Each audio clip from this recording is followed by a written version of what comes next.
Overall, I felt like we did a pretty good job trying to balance everything. Would have loved to have won that game, but we move forward at this point here. Is that a concern? He's been your main return guy, going into a playoff game. Do you feel that you and Brandon might have to make any moves prior to the game? We'll see. Like I said, it's still kind of early in terms of the information coming from our medical team. So we'll just take it one day at a time here on it. All right. Thank you, Coach. Thanks, Pat. Hey, Coach. Ian Mills with News 10 NBC in Rochester. How you doing this afternoon? I'm doing pretty good. How are you, Ian? I'm not bad. So obviously the Broncos this week, and Sean Payton, a guy you have a lot of history with, dating back to the Panthers and Saints days. I'm curious, how has he, in your mind, sort of evolved the way he is as a coach from, when you were first coaching against him back in 2011 as a defensive coordinator to, when you guys were coaching against each other last year as head coaches? I think he's one of the best coaches in our league. I really do. He's won at all the, at the highest levels and won a Super Bowl. And, I think he's one of the best offensive play callers and designer of plays that there is out there. So it's, to me, no surprise that they've had the success that they've had. We've been talking a little bit about their defense.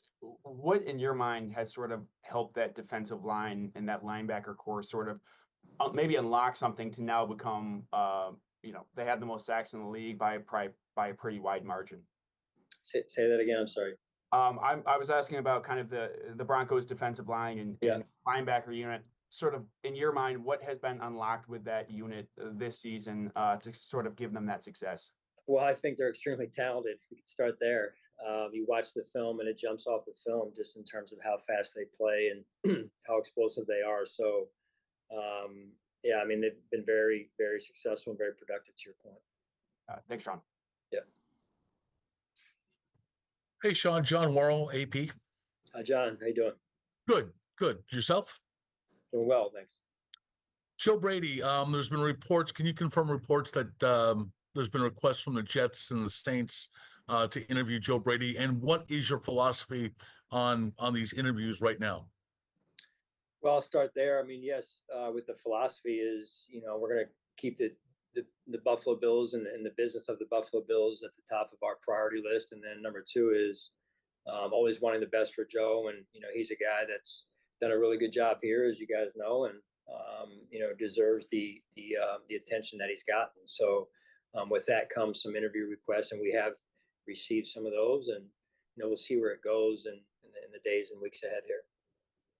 And speaking of Joe, what he always talked about the things that he learned in Carolina during the last time, the other time when he was an offensive coordinator.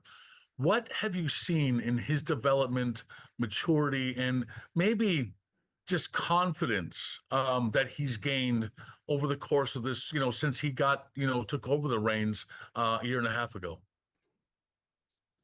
Well, there's a lot in there in that one question. It felt like it was like 5 questions in one here. No, he's done a lot. It's a fair question. It is. When you come out of a situation like he came out of, I'm not going to pretend to know all that went on while Joe was there, but it offers a lot of time to reflect and offers, if positioned the right way, a lot of room for growth.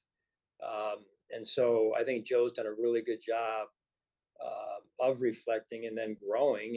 And so coming here, being able to see things in a little bit of a different maybe way in the way things are done here.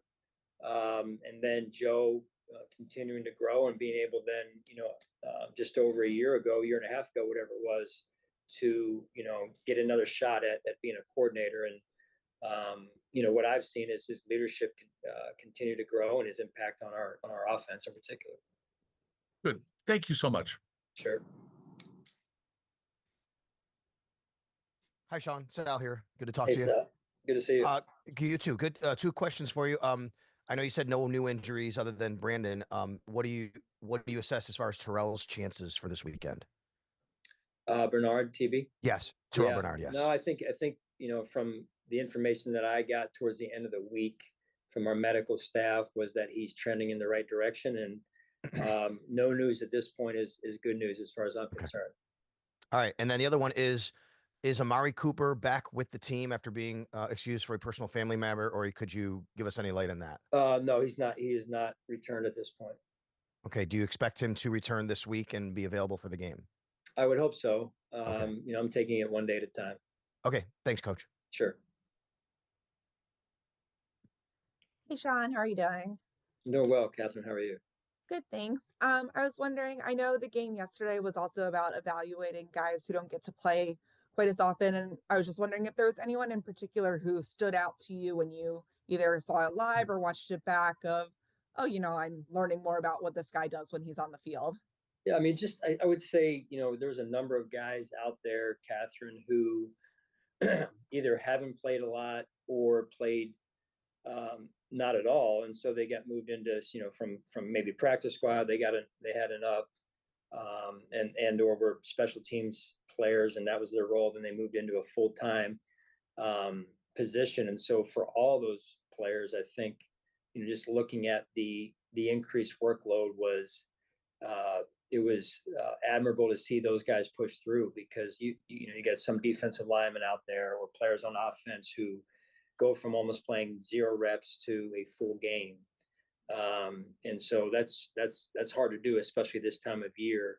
When you're coming out of training camp, everyone's kind of about the same spot in terms of their endurance. And then what happens, unfortunately, is during the year, it kind of goes down if you're not playing as much. And then all of a sudden you got to ramp it back up. So I think more than anything, there wasn't any, one player, I think overall,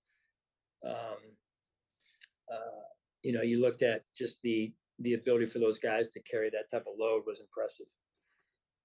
And then when you watch back, I know the plan going into the game was for DeMar and Taylor to get more time on task together. Yeah. Just, with more time watching the film, what did you make of the day they had? I think they would say they want some of those plays back. It was good to have them back out on the field together, and the communication that is so important for those two. And there was certainly some really good plays, and then a few that kind of stood out, I think, that they would want back.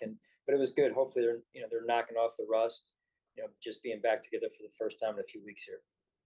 When you do look at the plays that didn't go the way they wanted, how much emphasis can you put on that when it is such a different defense to, you talk all the time about rush and coverage working together when they're out there with different guys. Are you evaluating that the same way, or is it more kind of just a communication-based game that you're trying to get out of them? With those two in particular? Yes.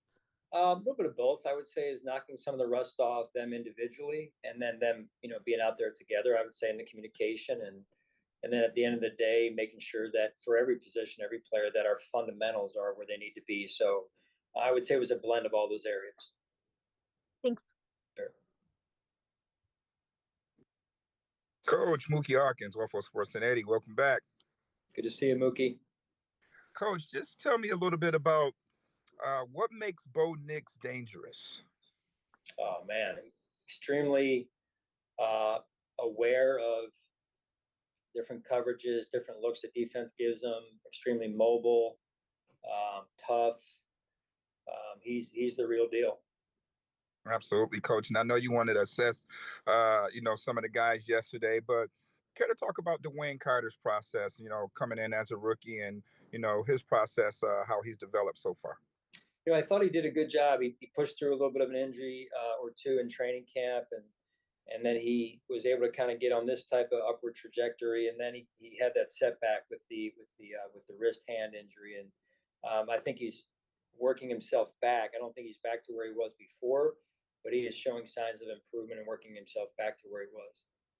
Coach, this is a brand new season, and man, you have put together some streaks in the past couple of years. Last year, when your back was up against the wall to make the playoffs, you put together a 6-7 game winning streak to clinch the division, and then this year alone, you went on an 8 to 9 games. So, what's it going to take to put together a 4-game winning streak? Winning the first day, winning the first game. Let's just start there. Absolutely, Coach. Have a great practice. Good luck this week. All right, thanks. Hey, Sean, AJ Feldman here in Rochester. Thanks for taking the time. Sure. When you look at a rookie quarterback like Bo Nix, you have a strong record against rookies in your career. do you maybe throw a little kind of less at him when he has so much experience in college, maybe making him less of a rookie, less prone to, maybe typical rookie mistakes when he has that experience in his back pocket coming into the NFL? I think it's just more game plan to game plan. Every player is different. Every game's different. Takes on a complexion of its own, and so we'll just we gotta have a really good week of preparation. And this is a really good football team coming in here, and they're playing well in all three phases. And it's been very impressive what they've been able to do, led by Coach Payton, of course. And we're gonna have to have a great week of preparation, and we're gonna have to earn it. That's for sure. And then when you talk about DeMar Hamlin, shaking off the rust, coming back from that injury, does his performance give you enough confidence to put him back in the starting lineup, or is that still something to be determined later in the week? No, DeMar's the starter, and that's how we'll go into the game. And he'll still use this week though to continue to get his legs back underneath him a bit. All right, great. Thanks for your time, Sean. Sure. Hey, Sean. With Keon Coleman, the last couple of weeks, 17 targets, 5 catches. What have you seen from him? And we always talk every year about maybe a rookie wall. Have you seen anything with that, and just your evaluation of his play the last couple of weeks?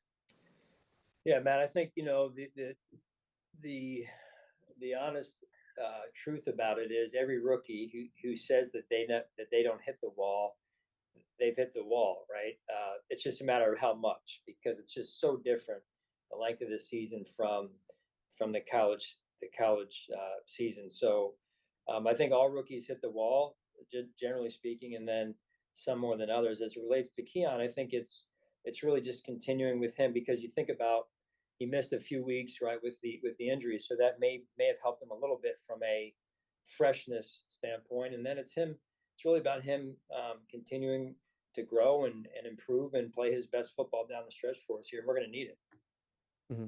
And then a quick follow-up about Amari. I know it's a personal matter. I know you probably don't want to get into the details of it, but is it more of a, fans have some concern? Is it more of you'll know more on Wednesday, or how is the process for whether or not he's going to be able to get back? How's that going to go this week? No, it's family related, and I'll just leave it at that out of respect for Amari. All right. Thank you, Sean. Sure. That's all we have for you today, Coach. All right. Thank you, guys.